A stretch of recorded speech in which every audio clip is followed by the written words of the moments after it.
بندگان خدا آپ سب کو اور اپنے نفس کو تقوی الہی کی وصیت کرتا ہوں، تقوی الہی کی نصیحت کرتا ہوں، تقوی الہی کی جانب دعوت دیتا ہوں و تاکید کرتا ہوں کہ اپنی زندگی تقوی کے مطابق بسر کریں، تقوی کے زیر سایہ زندگی گزاریں، تقوی کی بنیاد پر نظام زندگی قائم کریں۔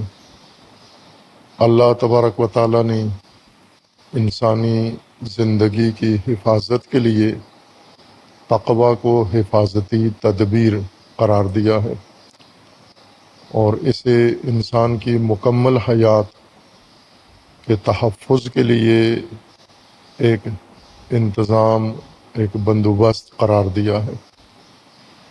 لیکن قانون اس کا یہ ہے کہ یہ ضابطہ اللہ کی طرف سے ہے اور انسان نے اسے اپنی زندگی پر نافذ کرنا اور لاگو کرنا ہے۔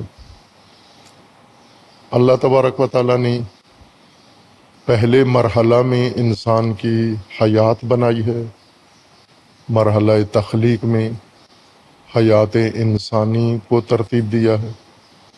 حیات انسانی کے نقشے کے مطابق اللہ تبارک و تعالیٰ نے انسان کی ہدایت کے لیے نظام بنایا ہے اور نظام ہدایت نظام حیات کے عین مطابق بنایا ہے، حیاتی ضرورتوں کو مد نظر رکھ کر بنایا ہے۔ اور تیسرے مرحلہ میں اللہ تبارک و تعالیٰ نے انسانی حیات کے لیے حفاظتی انتظام و بندوبست قرار دیا ہے، اور حفاظتی نظام بھی نظام حیات اور نظام ہدایت کے عین مطابق قرار دیا ہے۔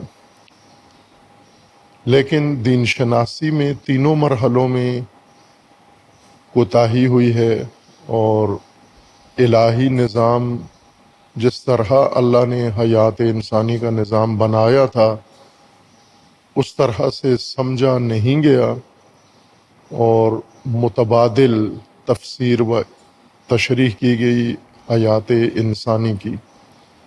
مختلف مکاتیب وجود میں آئے، لیکن جنہوں نے اسلامی نظریہ حیات کا تشریح کیا، تفسیر کیا، انہوں نے بھی قرآنی بنیاد کو زیادہ مد نظر قرار نہیں دیا اور حیات انسانی کی تشریح میں افراط کیا یا تفرید کی، یا حیات انسانی کو مکمل مادی قرار دیا یا پھر حیات انسانی کو مکمل معنوی اور اخروی اور روحانی میں منحصر کر دیا۔ جبکہ قرآن کریم نے حیات انسانی کو اس طرح سے نہیں بیان کیا، بلکہ مادی بھی ہے اور معنوی و روحانی بھی، حیات انسانی کے دونوں پہلو ایک ساتھ ہیں، لیکن تشریحات میں اور تفسیر میں اس کو مد نظر نہیں رکھا گیا۔ اور اسی طرح ہدایت کا نظام اللہ تبارک و تعالیٰ نے بھی لی ہے، امامت کی بھی و امت کی۔ اللہ تبارک و تعالیٰ نے حضرت ابراہیم کو امامت پر فائز کیا، اور حضرت ابراہیم نے امامت ذریت کے لیے طلب کی، اور امامت کا دوسرا حصہ نظام الہی کا امت ہے، اور حضرت ابراہیم نے امت تشکیل دی اور اپنی ذات سے امت بنائی۔ خود پہلے حضرت ابراہیم کو جس طرح اللہ نے فرمایا ہے کہ ابراہیم خود ایک امت تھے، حضرت ابراہیم کی شخصیت ایک امت تھی اپنے اندر، اور پھر انہوں نے جمعیت اور عوام کو بھی امت تشکیل دی، اور ذریت میں، اپنی ذریت میں امت مسلمہ کا نقشہ اللہ نے دیا۔ حضرت ابراہیم نے دعا بھی کی اور اسی کے مطابق ترتیب بھی دی۔ حج امت سازی کا ابراہیمی سرمشق ہے، عمل ہے، کارگاہ ہے۔ اس ورکشاپ کے اندر امت سازی ہے، محض امت سازی ہے۔ یہ نقطہ بارہا میں نے عرض کیا ہے کہ عبادات کا ظاہری پہلو بہت وسیع، گہرا، دقیق، عمیق ہے، جس سے ہماری توجہ ہٹائی گئی ہے۔ ہمیں عبادات کی معنویت، روحانیت، ملکوتیت کی طرف زیادہ توجہ دلائی گئی ہے۔ حضور قلب زیادہ علماء نے بتایا ہے، حضور جسم کو اہمیت نہیں دی ہے، بلکہ حوصلہ شکنی کی ہے کہ اگر آپ جسمانی طور پر عبادت میں حاضر ہو جاتے ہیں اور قلبی طور پر نہیں ہیں تو یہ عبادت آپ کے منہ پہ دے ماریں گے، نہیں ماریں گے۔ اگر آپ حضور جسمانی و حضور قلبی دونوں کے ساتھ عبادت انجام دیتے ہیں، نور علی نور، لیکن اگر آپ حضور قلبی میں مشکل ہے، نہیں ہو رہی، قلب کسی اور طرف متوجہ ہے، لیکن حضور جسمانی کے پابند ہیں، آپ پابندی کے ساتھ اللہ کے حکم کے مطابق آپ جسمانی حاضری اپنی پوری کر رہے ہیں، تو آپ بڑا ہدف عبادت کا پورا کر رہے ہیں۔ اور بڑا ہدف ان عبادتوں کا، اجتماعی عبادتوں کا، امت سازی ہے۔ امت سازی کے لیے حضرت ابراہیم علیہ السلام نے اللہ تبارک و تعالیٰ سے جو اسباب اور جو وسائل، جو راستے مانگے اللہ تعالیٰ سے، جیسے حضرت موسیٰ کو اللہ تبارک و تعالیٰ نے مأموریت دی اور حضرت موسیٰ نے اپنے حالات کے مطابق اللہ سے وسائل اور اسباب مانگے، شرح صدر مانگی اللہ تبارک و تعالیٰ سے، عقدہ لسان کھولنے کے لیے، لکنت ختم کرنے کے لیے اللہ سے مدد مانگی، طلب کیا، وسیلہ مانگا، اور اسی طرح اپنے بھائی کو اپنے تعاون کے لیے معاون کے طور پر، اسسٹنٹ کے طور پر اللہ سے منظور کروایا۔ ان کو اتنی ہی ضرورت تھی، لیکن حضرت ابراہیم کا وسیع کام تھا، اور آنے والی تمام ذریت و نسلوں کے لیے حضرت ابراہیم نے جو کچھ کرنا تھا۔ حضرت موسیٰ نے فقط بنی اسرائیل کے لیے، حضرت موسیٰ مامور تھے فقط بنی اسرائیل کے لیے، لہذا آل فرعون کی نجات کے لیے حضرت موسیٰ نے کوئی قدم نہیں اٹھایا، چونکہ ان کی ماموریت میں آل فرعون کو ہدایت کرنا نہیں تھا، بنی اسرائیل کو نجات دینا شامل تھا۔ لہذا ان کی تمام فعالیت اور تمام جتنی بھی منصوبہ بندی تھی وہ بنی اسرائیل کے لیے تھی۔ بنی اسرائیل نے بھی اس طرح سے قدر نہیں جانی، اور حضرت موسیٰ کی زیادہ تر تدبیروں کو بنی اسرائیل نے ناکام کر دیا اور پورا نہیں ہونے دیا، جس کا شکوہ حضرت موسیٰ نے بنی اسرائیل سے بھی کیا اور اللہ تبارک و تعالیٰ کی بارگاہ میں بھی کیا۔ حضرت ابراہیم انسانیت کے امام ہیں، بنی اسرائیل کے امام نہیں ہیں، انسانیت کے۔ انی جاعلک للناس اماما، اور حضرت ابراہیم نے ناس کے لیے بشریت کی امامت کی بنیاد ڈالی، جس میں بنی اسرائیل بھی آتے ہیں، بنی اسماعیل بھی آتے ہیں، اور قیامت تک آنے والی تمام نسلیں آ جاتی ہیں۔ وہ کسی بھی شناخت کے ساتھ زمین پر زندگی گزار رہے ہوں، حضرت ابراہیم علیہ السلام کے منصوبے کا حصہ ہیں وہ۔ ہم حضرت ابراہیم کے منصوبے کا حصہ ہیں۔ پاکستان، بر صغیر، یہاں کے مومنین، شیعہ، سنی، بلکہ غیر مسلم، یہ سب کے سب حضرت ابراہیم کے منصوبے کا حصہ ہیں۔ وہ ان سب کے لیے بنیاد بنا رہے ہیں۔ کعبہ بنایا تو بنی اسرائیل کے لیے نہیں بنایا، کعبہ انسانیت، مثابۃ للناس، لوگوں کے لیے ہے، یہ عوامی گھر ہے، انسانی گھر ہے، تمام ہیومینٹی کے لیے ہے، یہ کسی خاص قبیلے کے لیے نہیں ہے، عربوں کے لیے یا خاص طبقے کے لیے نہیں ہے، یہ تمام انسانیت کا مرکز ہے۔ حج تمام انسانیت کے لیے ہے۔ دعوت اذن فی الناس، اعلان بھی کرنا ہے تو صرف مسلمانوں میں یا مومنوں میں یا بنی اسرائیل میں نہیں، بلکہ لوگوں میں حج کی دعوت دینی ہے۔ دعوت بھی عمومی، منصب بھی عمومی، ماموریت بھی عمومی۔ اور حضرت ابراہیم نے جب اللہ تبارک و تعالیٰ سے وسائل طلب کیے امت سازی کے، اور وہ بھی انسانیت کے دائرے کے اندر، نہ کسی مسلک کے لیے، تو جو چیزیں اللہ نے اللہ سے طلب کی وہ یہ تھیں: ربنا وجعلنا مسلمین لک ومن ذریتنا امتا مسلمتا لک وارنا مناسکنا وتب علینا انک انت التواب الرحیم۔ ایک یہ ہے کہ ہم دونوں کو، باپ بیٹے کو، اپنے سامنے تسلیم ہونے والوں میں سے قرار دے، کہ یہ بنیادی شرط رکھی کہ پہلے ہم تو تسلیم ہوں اللہ کے نظام کے سامنے۔ ایسا نہ ہو کہ ہم اپنی ضروریات اللہ سے لے لیں اور پھر اس کے بعد ہم خود تشخیص دیں کہ اس وقت کس نظام کو تسلیم کرنا چاہیے، کس کے سامنے رہنا چاہیے، کون سی حکومت قائم ہونی چاہیے، مصلحت کے مطابق قبائلی نظام، خاندانی نظام، آزری نظام، شرکی نظام، نمرودی نظام، جمہوری نظام۔ یہ سب کے سب حضرت ابراہیم نے کہا کہ فقط تیرے سامنے تسلیم ہو، تیرے علاوہ کسی کے سامنے تسلیم نہ ہو۔ وَمِن ذُرِّيَّتِنَا أُمَّةً مُسْلِمَةً لَكَ، اور اسی طرح امت مسلمہ ہمیں عطا فرما و بنا، اور وہ صرف ہمارے موجودگی میں نہیں بلکہ ہماری ذریت میں بھی امت مسلمہ تشکیل دے، اور ہمیں ہمارے مناسک بتا، ہماری ذمہ داریاں، ہماری ڈیوٹیاں بتا، جو نظام امامت و امت کے لیے ابتدائی کام ہے، مقدماتی کام ہے، زمینہ سازی ہے، میدان ہموار کرنا ہے میدان نظام امامت کے لیے، وہ تمام ذمہ داریاں، فرائض ہمیں دکھا، ہمیں بتا۔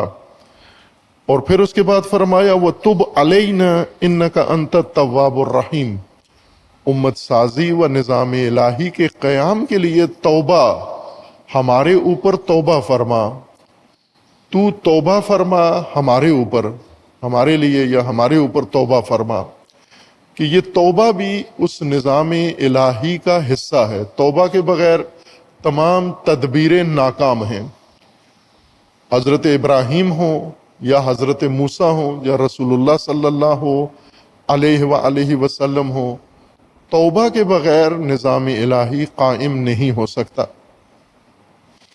توبہ کو علماء اخلاق، علماء فقہ، علماء تفسیر نے بہت محدود کر دیا ہے فقط گناہ کار کے اندر، کہ جو مجرم ہے، گناہ کار ہے، اس کے لیے توبہ رکھی گئی ہے، لیکن جو گناہ کار نہیں ہے، مطیع ہے، اطاعت گزار ہے، معصیت کار نہیں ہے، اس کے لیے توبہ کیوں؟ چونکہ وہ تو جرم نہیں کرتا، گناہ نہیں کرتا۔ جبکہ اللہ تبارک و تعالیٰ نے توبہ انبیاء کے لیے مقرر کی ہے، جو معصوم ہیں، درجہ عصمت پر فائز ہیں، ائمہ ہدیٰ علیہ السلام کے لیے مقرر کی ہے، اور تمام انسانوں کے لیے، خواہ وہ ان سے جرم سرزد ہوتا ہے یا نہیں ہوتا، ان سب کے لیے توبہ ہے۔ چونکہ توبہ قرآنی اصطلاح کے مطابق مختص نہیں ہے مجرم کے ساتھ، وہ ایک طبقہ ہے، مذنب و مجرم، جو گناہ کرتا ہے، جرم کرتا ہے اور اس کو توبہ کی ضرورت ہے، یا اس کے لیے بھی توبہ کا راستہ ہے۔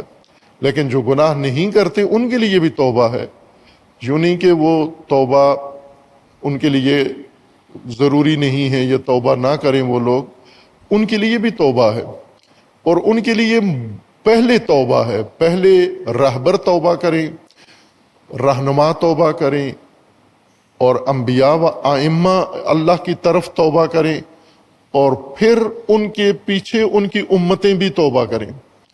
اور یہ ہے قرآن کریم میں رسول اللہ صلی اللہ علیہ وآلہ وسلم کے لیے اللہ نے فرمایا ہے کہ تاب اللہ علی النبی، اللہ نے توبہ کی نبی کے اوپر، اور جو نبی کے ساتھ تھے جنگ کے اندر، جب جنگ میں ان کو دشواری ہوئی تو اللہ تبارک و تعالیٰ نے توبہ کی ان کی۔ یا اسی طرح نبی کو حکم ہے کہ آپ اور آپ کے پیروکار سارے توبہ کریں۔ ظاہر کوئی گناہ نہیں تھا، جرم نہیں تھا، ذنب نہیں تھا، بلکہ توبہ قرآنی اصطلاح کے مطابق الہی نظام کی طرف رجوع ہے۔ اللہ نے نظام بنایا ہے، قانون بنایا ہے، ضابطہ بنایا ہے، اور انسان سماجی طور پر ضروری نہیں کہ پیدا ہو الہی نظام کے اندر، پیدا ہونے کے بعد انسان تقلیدی طور پر دیکھا دیکھی، آبائی نظام جو بھی معاشرے کے اندر قائم تھا، جب ہم پیدا ہوئے جو چیز تھی تو انسان کو وہی اختیار کرنا ہوتی ہے، اسی کا حصہ بن جاتا ہے، اسی کو اپنا لیتا ہے، خوگر ہو جاتا ہے۔ جو چیزیں ہمیں پڑھائی جاتی ہیں وہ دیر سے ہماری شخصیت کا حصہ بنتی ہیں، لیکن جو چیزیں پڑھائی نہیں جاتی، ہم عملی طور پر دیکھا دیکھی اس کو اپناتے ہیں، وہ ہماری شخصیت کا حصہ بن جاتی ہیں۔ مثلا آپ نے پڑھا ہے، آپ سب نے، جو انگریزی نظام تعلیم ہے، آپ سب نے انگریزی پڑھی ہے، لیکن اکا دکا افراد کے علاوہ آپ فر انگریزی نہیں بول سکتے، ٹھہر ٹھہر کے بولتے ہیں اور غلط بولتے ہیں اور انگریزی ضوابط کے خلاف بولتے ہیں. اپنی ایک الگ انگریزی بنائی ہوئی ہے آپ نے، اور اس میں آپ اپنی خود ساختہ انگریزی زیادہ بولتے ہیں. آپ انگریزوں کے سامنے جب آپ انگریزی بولیں تو وہ خود حیران ہوں گے کہ یہ کس زبان میں گفتگو کر رہے ہیں. تو وہ ترجمہ کرواتے ہیں انگریزی میں، آپ انگریزی بولتے ہیں وہ اس کا ترجمہ کرواتے ہیں، چونکہ یہ انگریزی کے زمرے میں نہیں آتی جو ہم بولتے ہیں. اکا دکا افراد ہیں جو اس ماحول میں رہے ہیں اور وہ صحیح انگریزی بولتے ہیں. لیکن اپنی مادری زبان آپ کہیں سیکھتے نہیں ہیں، کسی اکیڈمی میں، کسی تعلیم میں، کسی نصاب میں. مثلا پنجابی، جتنے بھی پنجابی ہیں یہ پنجابی فر بولتے ہیں. انگریزی اچھی نہیں بولتے جتنی پنجابی اچھی بولتے ہیں، اور بڑی خالص لہجے کے ساتھ، تلفظ کے ساتھ، قواعد کے ساتھ، ضوابط کے ساتھ، اور اصلی الفاظ اپنے معانی کے اندر استعمال کرتے ہیں. پنجابی آپ کو کیوں زیادہ اچھی آتی ہے؟ پنجابیوں کو، پشتونوں کو پشتو بہت اچھی آتی ہے، اور بلتیوں کو بلتی پر بہت عبور ہے، گلگتیوں کو گلگتی زبان پر عبور ہے، سندھیوں کو سندھی پر عبور ہے، چونکہ آپ نے اسکول میں نہیں پڑھی. اگر اسکول میں پڑھائیں تو اس کی حالت بھی انگریزی جیسی ہو جائے گی. یہ آپ نے سماج سے سیکھی ہے، معاشرے سے سیکھی ہے، گھر میں سیکھی ہے، تدریجاً آہستہ آہستہ دیکھا دیکھی آپ نے سیکھی ہے. تو جس طرح زبان جو ہم نے تہذیب کا حصہ تھی، وہ زبان ہم نے غیر شعوری طور پر سیکھی ہے، اسی طرح دیگر تو تہذیب ہے، نظام ہے، سیاست ہے، معاش ہے، وہ جو آپ نے غیر شعوری طور پر جس فضا میں آپ پیدا ہوئے ہیں، اس ماحول نے جو آپ کو سکھایا ہے وہ آپ کی شخصیت کا حصہ بن گیا ہے. اور وہ ماحول الہی نظام نہیں ہوتا. جس طرح حضرت امام حسین علیہ السلام دعائے مبارک عرفہ میں اللہ تبارک و تعالیٰ کی بارگاہ میں شکر اظہار فرما رہے ہیں، شکر ادا کر رہے ہیں کہ پروردگارہ اس بات پر تیرا شکر کہ تو نے مجھے دور جاہلیت میں، حکومت کفر میں، حکومت ضلالت و حکومت شرک میں پیدا نہیں کیا. میری ولادت سے پہلے تو میری ولادت ٹالتا گیا، اسلاب و ارحام مطہرہ میں تو مجھے منتقل کرتا رہا، لیکن تو نے پسند نہیں کیا کہ میں کسی طاغوت کے زمانے میں پیدا ہوں. تو نے پہلے میری ولادت کا انتظام یہ کیا کہ مدینہ طیبہ میں پہلے رسول اللہ کو بھیجا، انہوں نے وہاں سے شرک و کفر ختم کیا، جاہلیت ختم کی، اور پاک کیا اس ماحول کو، نظام الہی بنا.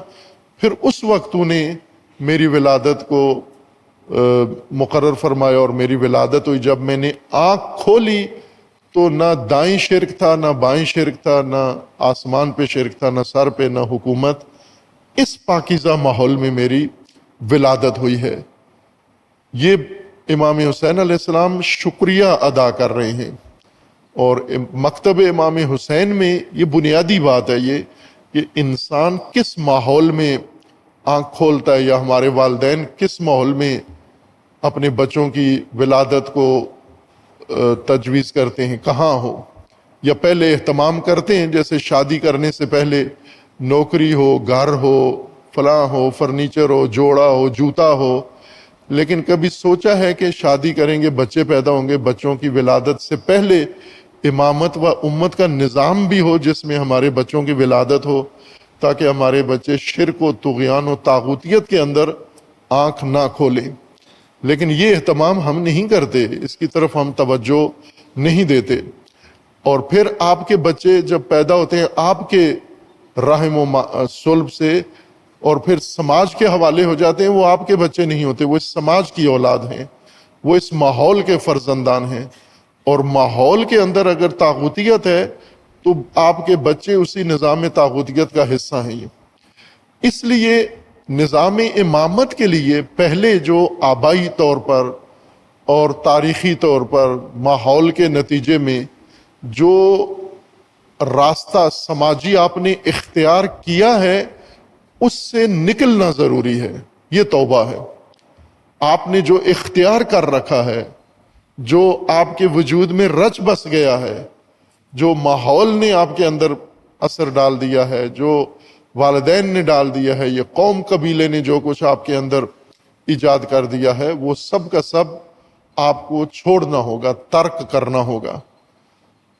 ضروری نہیں کہ آپ مجرم ہو، آپ گناہگار نہیں ہیں۔ کوئی اللہ کا فرمان فرض کر لو کہ ہیں ایسے لوگ غیر معصومین میں بھی ہیں کہ بلوغ کے بعد، عمر شعور آنے کے بعد انہوں نے کوئی خطا، کوئی جرم، کم از کم جرم کبیرہ، گناہ کبیرہ نہیں کیا، صغیرہ ہوا ہوگا لیکن کبیرہ انہوں نے شعوری طور پر ارتکاب نہیں کیا۔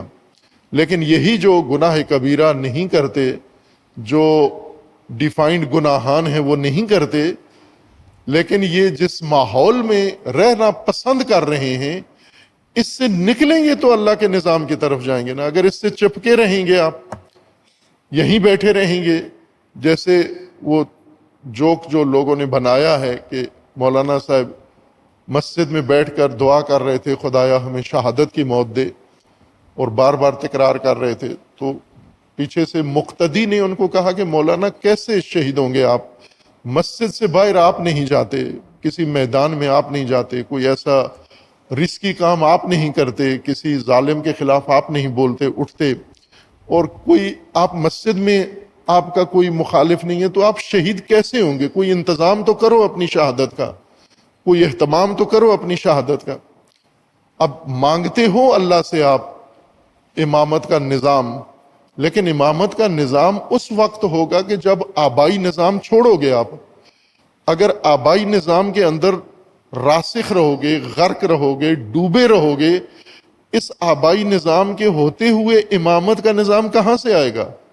امامت اور امت کا نظام کہاں سے آئے گا جب آپ قبائلی، آپ اپنی برادری و قبیلہ ہو، آپ اپنی قوم ہو، آپ بٹ ہو، آپ جٹ ہو، آپ چودھری ہو، آپ فلاں قوم ہو، فلاں قوم ہو، اور آپ نے ضابطے بھی بنائے ہوئے ہیں کہ اپنی قوم سے باہر نہ رشتہ دیتے ہیں نہ رشتہ لیتے ہیں۔ یعنی مومن آپ کے لیے کوئی حیثیت نہیں رکھتا، ایمان آپ کے لیے کوئی قدر نہیں رکھتا، آپ کے لیے اپنی برادری بنیاد ہے۔ اس برادری میں امامت و امت کا نظام کیسے آئے گا؟ جو انسان اللہ سے طلب کرتا ہے، وہ لطیفہ ہی سمجھ لیں کہ ایک شخص جو کہتے ہیں داتا صاحب پہ گیا، جا کے دعا مانگی اس نے کہ میری لاٹری نکلے، اور نہیں نکل رہی تھی لاٹری، اور آخرکار اس نے کہا کہ بس اس کے بعد میں کبھی نہیں آؤں گا داتا صاحب پر، چونکہ میری لاٹری نہیں نکل رہی۔ پھر داتا صاحب خواب میں اس کو آئے کہ بندہ خدا پہلے ٹکٹ تو لے لے تو، تاکہ تیری لاٹری نکلے۔ داتا صاحب سفارش کریں تیری لاٹری نکل آئی، تو ٹکٹ تو لے، پہلے ٹکٹ نہیں لیا لاٹری کا، اور اصرار کر رہا ہے کہ میری لاٹری نکلے۔ امامت کے نظام سے تعلق رکھنے والے، امت کے نظام سے تعلق رکھنے والے قبائلیت میں پھنسے ہوئے ہیں، اور اسی آبائی معاشرے میں پھنسے ہوئے ہیں، اسی بھیڑ چال میں پھنسے ہوئے ہیں، غرق ہیں، شعور ہی نہیں ہے ان کو، توجہ ہی نہیں ہے کہ ہمیں یہ چھوڑنا پڑے گا۔ یہ جس میں پیدا ہوئے ہیں، جو لاشعوری طور پر ہماری شخصیت میں رچ بس گیا ہے، اور ہم اس نظام کے اندر راسخ ہو گئے ہیں، رچ بس گئے ہیں، اسے ترک کریں گے تو اللہ کے نظام کی طرف آئیں گے۔ جیسے جمہوریت ہے، اگر بادشاہت ترک کریں گے تو جمہوریت کی طرف آئیں گے، قبائلیت چھوڑیں گے تو جمہوریت کی طرف آئیں گے، اور جمہوریت چھوڑو گے تو امامت کی طرف آؤ گے۔ جس چیز میں آپ پھنس گئے ہو، غرق ہو گئے ہو، ڈوب گئے ہو، اسی میں رہ کر امام طلب کرتے ہو۔ امام عصر آ جائیں، امام زمانہ آ جائیں۔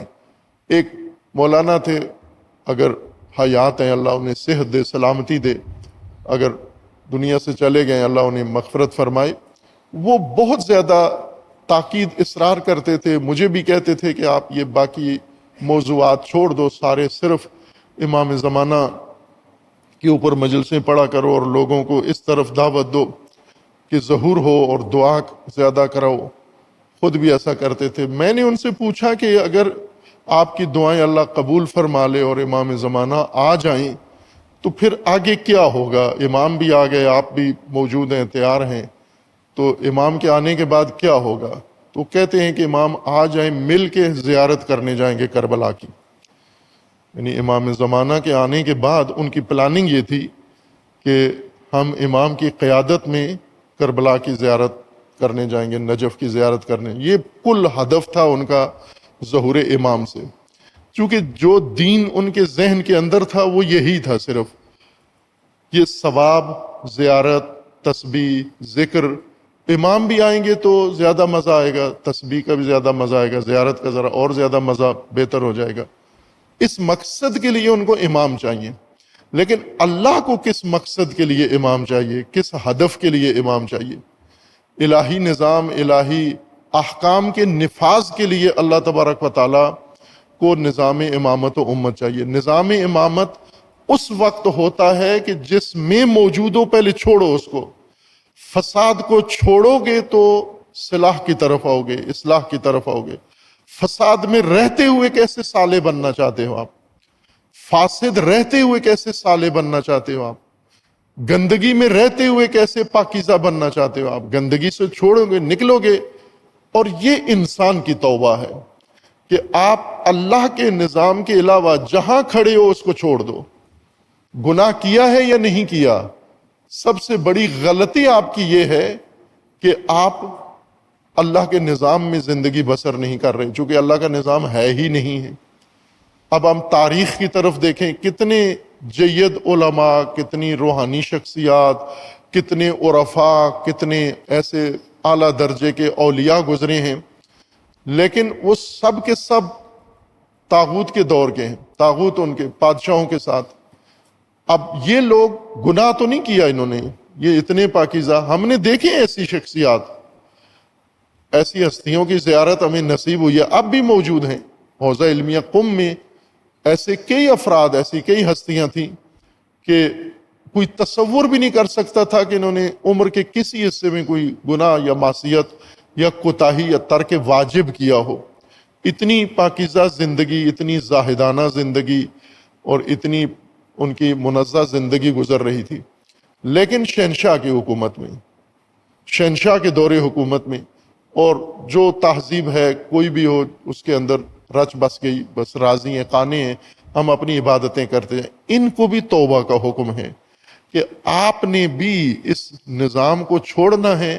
جو اللہ کی طرف سے نہیں ہے اسے چھوڑنا ہے آپ. اس وقت اللہ کے نظام کی طرف آپ جا سکیں گے. لیکن اگر ڈٹے رہیں آپ کہ ہم جہاں ہیں یہیں پر ہم اللہ کے مقربین میں سے بن جائیں، ہم نجات یافتگان میں سے بن جائیں. اگر یہ کام ہوتا تو آل فرعون کے اندر ہی حضرت موسیٰ بنی اسرائیل کو نمازیں سکھا دیتے اور ان کو وہاں کی رسومات بتا دیتے، دینی فرائض بتا دیتے کہ ادھر ہی رہو، بہترین ہے، نوکریاں لگی ہوئی ہیں، کام کاج ہے آپ کا بھی، آپ کی عورتوں کا بھی، کھیتوں میں آپ کام کر رہے ہو، عمارت سازی کر رہے ہو، مزدوری آپ کو ملی ہوئی ہے. جو بعد میں بنی اسرائیل نے شکوہ بھی کیا حضرت موسیٰ سے کہ جاب چھوڑوا بھی دی آپ نے اور دی بھی نہیں آپ نے متبادل، اور آ کے ہمیں ادھر پڑھائی پہ لگا دیا، تعلیم و تربیت پہ لگا دیا، کہاں تھے ہم، کیا ادھر کر دیا. روزانہ موسیٰ کو یہ شکوہ کرتے تھے کہ نوکریاں ہماری چھوڑوا دی آپ نے. آل فرعون سے نکالنا یہ پہلا قدم تھا. یا بنی اسرائیل اذکروا نعمتی التی انعمت علیکم. پھر اس کے بعد جب نعمتیں گنوائیں تو پہلی نعمت تھی اذکروا اذ نجیناکم من آل فرعون. یاد کرو جب ہم نے آپ کو آل فرعون سے نجات دی. نکالنا، فرعونی نظام، نمرودی نظام، طاغوتی نظام سے قوم کا نکلنا یہ پہلا قدم ہے نظام الہی کی طرف. اگر آپ اسی فرعونی نظام کے اندر رہو اور عبادتیں کرتے رہو اور اس کی تقویت کرتے رہو، یہ ناممکن ہے، قیامت تک ایسے نہیں ہوگا. اس لیے توبہ پہلا قدم ہے. توبہ یعنی ترک کریں ہر اس چیز کو جو اللہ کے نظام کے مطابق نہیں ہے، اس سب کو چھوڑ دیں، اس سے باہر آ جائیں، اسے ترک کریں. اب یہ انسان کی توبہ ہے. اب یہ توبہ سب کو کرنی ہے، گناہ کار ہیں تو بھی توبہ کرنی ہے، صلاح کار ہیں تو بھی توبہ کرنی ہے، اطاعت گزار ہیں تو بھی آپ کو توبہ کرنی ہے جب آپ ایک غلط نظام کے اندر زندگی گزار رہے ہو. اس لیے حضرت ابراہیم نے اللہ تبارک و تعالیٰ سے پہلی چیز توبہ بھی مانگی کہ توبہ ضروری ہے، لیکن اللہ سے اللہ کی توبہ مانگی. انسان کی توبہ اللہ کی طرف یہ بعد میں طلب کی. پہلے اللہ کی توبہ طلب کی کہ تب علینا، پہلے اے پروردگار تو توبہ فرما ہمارے اوپر، ہمارے لیے تو توبہ فرما۔ اب یہ بات بہت اہم بنیادی ہے، اور علماء نے اس کا بہت ہی سادہ سا معنی کر دیا ہے، توبہ قبول فرما۔ تب علینا سے مراد یہ ہے کہ تو ہماری توبہ قبول فرما۔ قواعد عربی کے حساب سے تو یہ ترجمہ نہیں بنتا قبول فرما، بلکہ اللہ تبارک و تعالیٰ نے قبول کو خود فرمایا ہے کہ اللہ توبہ قبول بھی کرتا ہے، اور اس کو اسی اصطلاح قبول کے ساتھ ہی اللہ تبارک و تعالیٰ نے بیان فرمایا ہے کہ اللہ توبہ قبول کرتا ہے۔ سورہ مبارکہ نور میں خداوند تبارک و تعالیٰ نے اسی لفظ قبول کے ساتھ توبہ کا ذکر فرمایا ہے۔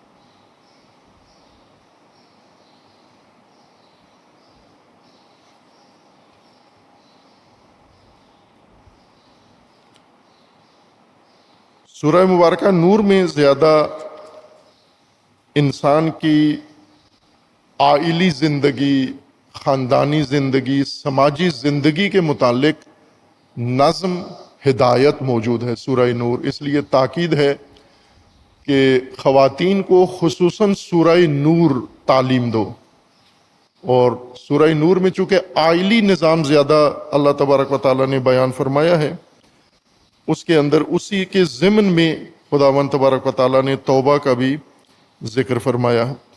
اگر یہ آیہ کریمہ مجھے مل جائے۔ سورہ نور میں اللہ تبارک و تعالیٰ نے آیہ 31 میں فرمایا ہے کہ وَتُوبُوا إِلَى اللَّهِ جَمِيعًا أَيُّهَا الْمُؤْمِنُونَ لَعَلَّكُمْ تُفْلِحُونَ، اے مومنو سب کے سب اجتماعی توبہ۔ گناہکاروں کا ذکر نہیں ہے، ایھا المومنون، مذنبون نہیں ہے، مجرمون نہیں ہے، ایھا المومنون، مومنوں سب کے سب جمیعاً اکٹھے باہم توبہ کرو اللہ کی طرف۔ یہ توبہ اللہ کی جانب ہے، اور وہ توبہ جو اللہ تبارک و تعالیٰ نے قبول فرمانی ہے وہ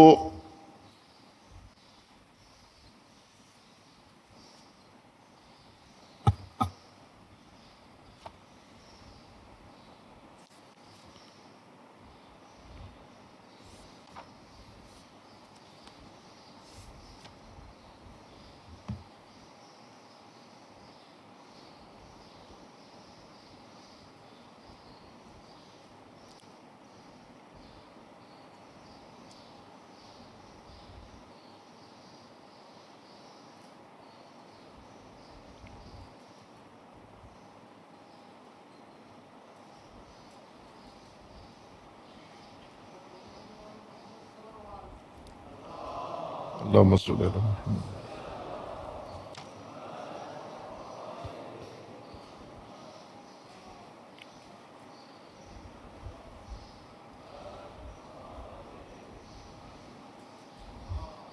سورہ مبارکہ توبہ میں ہی آیہ 104 میں اللہ تبارک و تعالیٰ کا فرمانا ہے الم یعلموا ان اللہ هو یقبل التوبۃ عن عبادہ۔ سورہ مبارکہ توبہ آیہ 104۔ قبول توبہ کے لیے، چونکہ قبول بھی تو عربی لفظ ہے، اور تب علینا تواب الرحیم کا معنی قبول کریں، تو قبول خود عربی لفظ ہے۔ اگر قبول ہی مراد ہوتا سورہ توبہ کی آیہ 104 کی طرح، اللہ تعالیٰ نے اس کو قبول ہی ذکر کر دینا تھا، چونکہ عربی ہی ہے قبول بھی۔ جیسا کہ فرمایا ہے الم یعلموا، کیا یہ نہیں جانتے، الم یعلموا ان اللہ، بلے سورہ مبارکہ توبہ میں آیا 104 میں